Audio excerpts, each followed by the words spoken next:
சொல்லவா? சொல்லிடவா? நீங்க என்ன வேணாலும் சொல்லிக்கங்க, அதை பத்தி எனக்கு கவலை இல்லை. அண்ணா பெரிய லவ், பெரிய லவ். அதான் இந்த பாட்டெல்லாம். சொல்லுங்க சார். அப்படி இருந்தவர் இன்னும் நிறைய இருக்கு. இன்னொரு வாட்டி நான் வச்சுக்கிறேன். பீர் ஆஃப் பாட்டில் பீர் அடிச்சுட்டு ஒரு போட்ட ஆட்டம் இருக்கு. ஐயோ ஐயோ ஐயோ ஐயோ 3 மணி நைட் வரைக்கும்.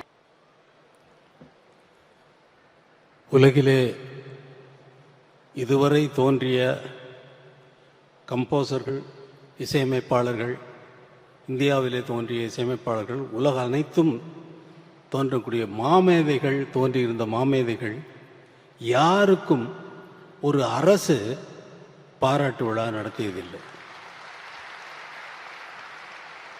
இசை உலக சரித்திரத்திலேயே முதலாவது முறையாக ஒரு இசையமைப்பாளருக்கு ஒரு பாராட்டு விழா நடத்துகிறது தமிழக அரசு தான். தமிழக மாண்புமிகு முதல்வர் மு.க. ஸ்டாலின் அவர்கள், நான் சிம்பனிக்கு போகிறேன், அடுத்த நாள் போகிறேன் என்றால் முதல் நாளே வந்திருந்து பொன்னாடை அணிவித்து வாழ்த்து தெரிவித்து வழி அனுப்பி வைத்தார். அதேபோல் அங்கே லண்டனிலே இசை அரங்கேற்றம் செய்துவிட்டு அடுத்த நாள் ஃப்ளைட்டில் உடனே நான் திரும்பி வரேன். திரும்பி வரும்பொழுது ஃபோன்லேயே வந்து அங்கே ஸ்ரீராம தொடர்பு கொண்டு அரசு மரியாதையுடன் அவரை வரவேற்க வேண்டும் என்று முடிவு செய்திருக்கிறார்கள் என்று ஸ்ரீராம் வந்து எனக்கு அறிவித்திருக்கிறார்கள் என்று எனக்கு செய்தி வந்தது என்று சொல்லுகிறார்.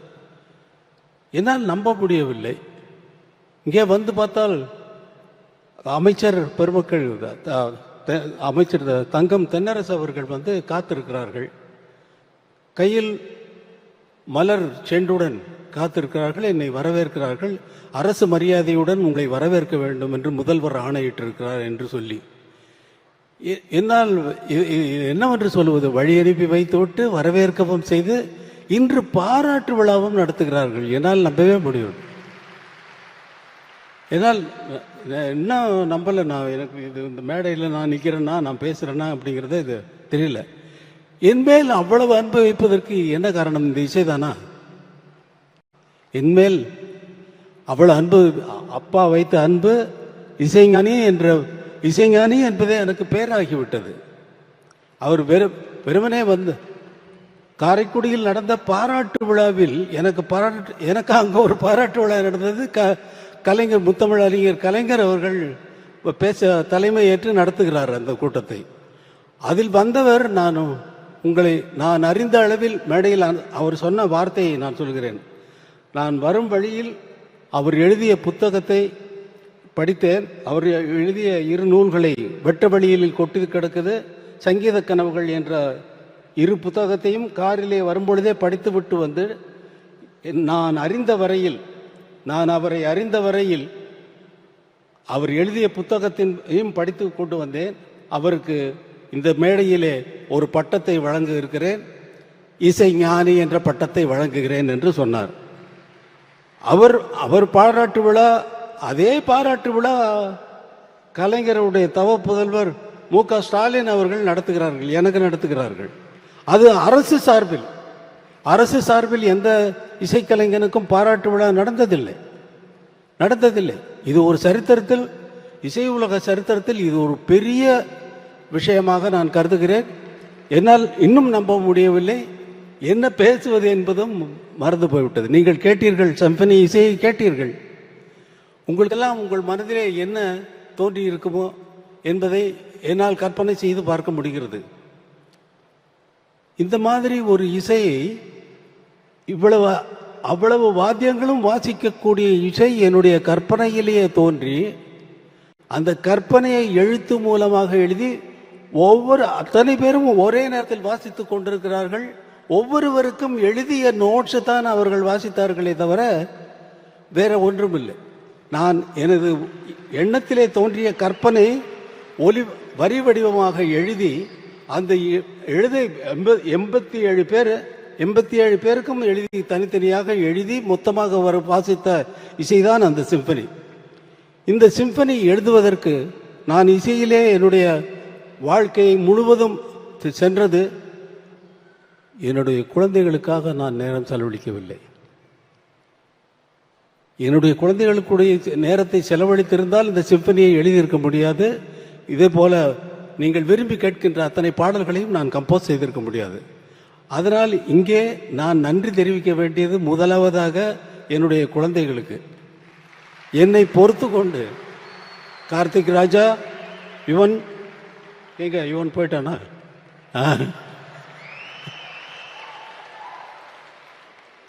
உங்கள் இருவருக்கும் நீங்க உங்களோட செலவழிக்க வேண்டிய நேரம் தான் அங்கே வந்து சிம்பனியா இசையாக வெளியில் வந்திருக்கு.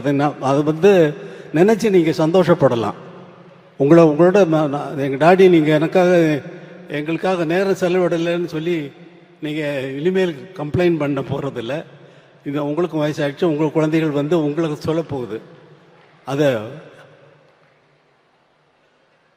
இந்த இசை எழுதும் பொழுது எனக்கு இருந்த அதாவது கட்டுப்பாடுகள் எனக்கு எந்த இக்கட்டான நிலைமைகள் என்னென்ன என்றால், நான் ஒரு கிராமத்திலிருந்து வந்தவன், கிராமிய இசை சாயல் வரக்கூடாது. அதற்கப்புறம் திரைப்பட இசையில் எவ்வளவோ அமைத்திருக்கிறேன், அந்த சாயல் வரக்கூடாது. திரைப்படங்களில் வருகின்ற பேக்ரவுண்ட் மியூசிக்கினுடைய சாயலும் வரக்கூடாது. நான் ஒரு தமிழ்நாட்டை சேர்ந்தவன் என்ற அந்த அடையாளமும் வரக்கூடாது. நான் ஒரு இந்தியன் என்ற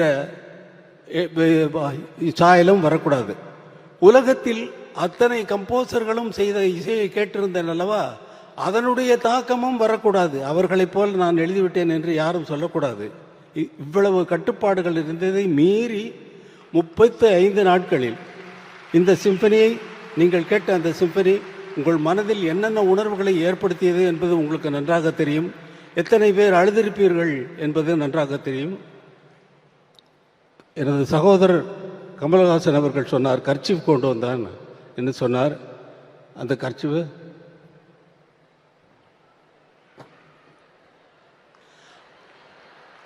அழுததுக்கு சாட்சி இவர், கண்ணீருக்கு சாட்சி.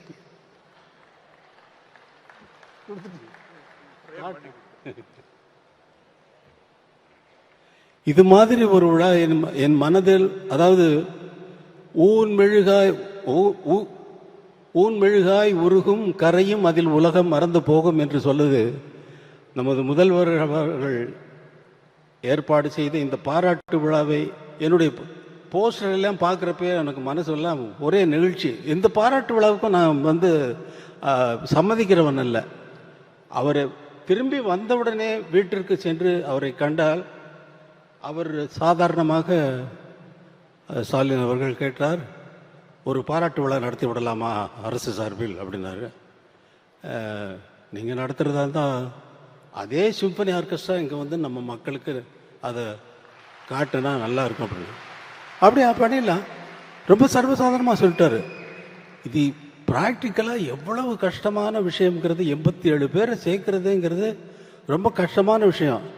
அதில் ஸ்ரீராம் பட்ட அவஸ்தை, அந்த ஆர்கெஸ்ட்ரானுடைய இன்சார்ஜாக இருக்கக்கூடிய பீட்டர் இங்கே தான் இருப்பார், நான் பேசுகிறேன் கேட்டுட்டு இருப்பார். அவரை போட்டு படுத்தின பாட்டில் அவர் அதுவும் அரசு சார்பில் வந்த அவர்கள், சண்முகம் அவர்கள், மற்ற அமைச்சர் பெருமக்கள் அனைவருமே அவங்களோட தொடர்பு கொண்டு அவங்களை எதுக்குமே இந்த ஒரு இது அவங்க போட்ட கண்டிஷன்ஸ் எல்லாம் இவங்க அது பண்ண இது பண்ண சொல்லி லாஸ்ட் மினிட் வரைக்கும் டார்ச்சர். அவங்க இங்கே இறங்கினது பெரிய சாதனை செய்த ஸ்ரீராம் அவர்களுக்கு நான் நன்றி சொல்கிறேன். ஸ்ரீராம் ப்ளீஸ் எந்திரிங்க. அவரால் தான் இதை சாதிக்க முடிந்தது. அதோடு இது எப்படி எனக்கு வார்த்தையே வரல, உங்களை நினைச்சு ஊன் மெழுகாய் உருகும் கரையும் அதில் உலகம் மறந்து போகும் என்கிறது, நீங்கள் எதற்காக எனக்கு இந்த பாராட்டு விழாவை நடத்தினீர்கள் என்பது எனக்கு பிடிபடவே மாட்டேங்கிறது. எதற்காக என்பதில் சொல்லிவிட்டீர்கள், நீங்கள் சொல்லிவிட்டீர்கள், சாதாரணமாக சொல்லிவிட்டீர்கள். எனக்கு அந்த என்னால் முடியலை. இந்த மகிழ்ச்சி தான்.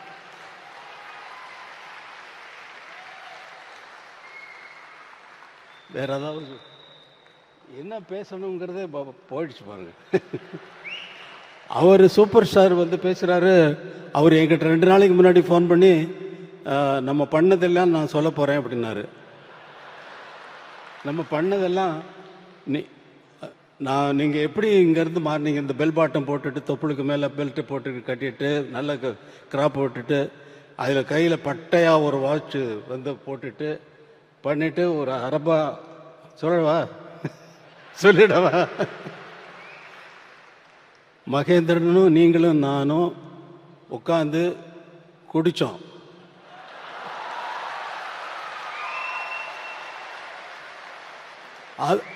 ஸ்டுடியோவில் வந்து சொல்கிறாரு, அவர் சொல்கிறாரு, என்கிட்ட சொல்கிறாரு, குடித்தோம் ஞாபகம் இருக்கா உங்களுக்கு? அப்புறம் இல்லை நீங்கள் அவர் அரை பாட்டில் பீரை குடிச்சிட்டு ஆட்டம் இருக்கு பாருங்க அப்படின்னாரு. அதை சொல்ல போகிறேன்னு நீங்கள் என்ன வேணாலும் சொல்லிக்கோங்க, அதை பற்றி எனக்கு கவலை இல்லைன்னு.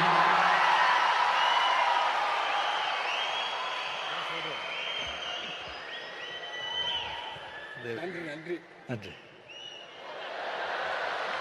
பிஜேபியில் வந்து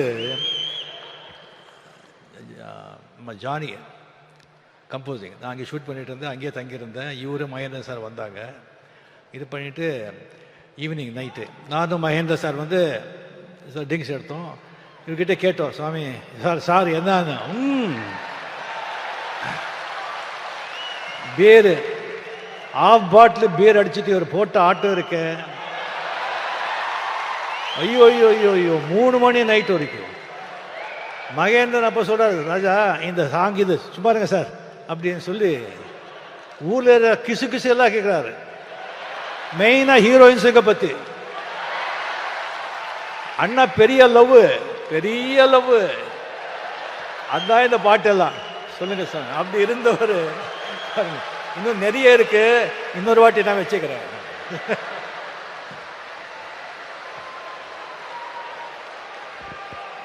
அப்புறம் சமய சந்தர்ப்பத்தில் இல்லாததெல்லாம் அடிச்சு விட்டு போறாரு. எப்படியோ உங்களுக்கு இந்த மேடையில் முதல்வர் அவர்கள் ஒரு அறிவிப்பை அறிவித்தார். அதற்கு முதல்வர் அவர்களுக்கு என்னுடைய மனமார்ந்த நன்றியை தெரிவித்துக் கொள்கிறேன். நான் உங்களுக்கு ஒரு அறிவிப்பை சொல்லுகிறேன். இந்த அரங்கத்திலே இவ்வளவு பேர் தான் இந்த இசையை கேட்க முடிந்தது. எனக்கு நமது மக்கள் அனைவரும் கேட்க வேண்டும் என்ற ஆசை எப்பொழுதும் உண்டு. ஏனென்றால் இதை நீங்கள் இந்த இந்த இந்த இசையை வேறு எங்காவது கேட்டிருக்கிறீர்களா? எங்கேயாவது கேட்டிருக்க முடியுமா? இந்த இன்பத்தை நேரடியாக கேட்டால்தான், இதை ரெக்கார்ட் செய்து கேட்கறதுல அர்த்தமே இல்லை. அது இந்த இந்த உணர்வை நமக்கு கொண்டு வராது. 87 பேரும் ஒரே நோக்கத்தோடு ஒரே கவனத்தோடு அந்த இசையை எப்படி பிரசன்ட் பண்ணுவது என்பதிலேயே அவர்கள் கவனமெல்லாம் இருக்க போய்த்தான் இந்த இசை இவ்வளவு உயர்ந்ததாக இருக்கிறது. எல்லோருடைய கவனமும் ஒரே நேரத்தில் ஒரே இடத்தில் இருக்கிறது. மற்றபடி மற்ற இசைகளுக்கெல்லாம் அந்த விஷயமே கிடையாது. 87 பேர் எங்கேயாவது திரும்பி பார்த்தாங்களா? யாரையாவது பார்த்தாங்களா? ஒருத்தராவது? அவர்களுடைய வாத்தியம், அவர்கள் முன்னால் இருந்தக்கூடிய இசை குறிப்புகள், அதைத்தான் வாசித்தார்கள்.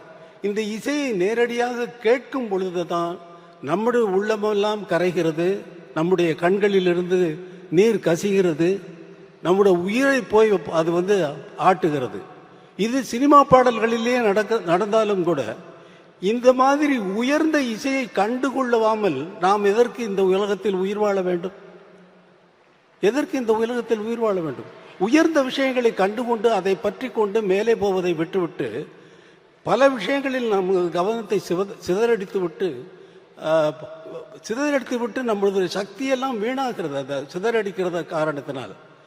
அதனால் இந்த இசையை நமது மக்கள் அனைவரும் கேட்க வேண்டும் என்பதற்காக பெரிய மைதானத்திலே இதே இசை கலைஞர்களை கொண்டு வந்து அவர்களுக்கு இந்த சிம்பனியை நான் நடத்தி காட்டுவேன் என்று உங்களுக்கு ஒரு வாக்குறுதி கொடுக்கிறேன். அதற்கு தமிழக முதல்வர் என்னென்ன உதவிகள் எனக்கு தேவையோ அதையெல்லாம் செய்து கொடுப்பார் என்ற நம்பிக்கையில் நான் சொல்லிவிட்டேன். அவரிடம் கேட்கவில்லை. கண்டிப்பாக என் மீது இருக்கும் அன்பிலே அவர் கண்டிப்பாக அதை செய்வார்.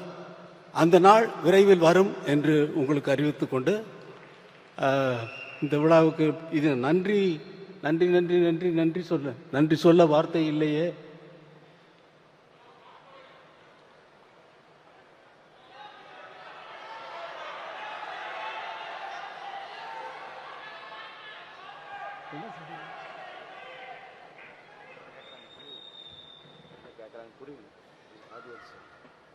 புரியல எனக்கு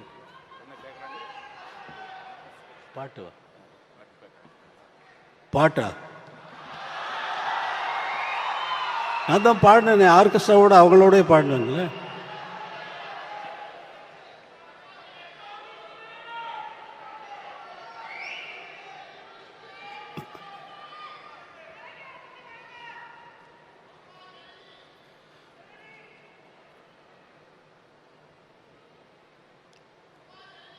அம்மா ஜனனி,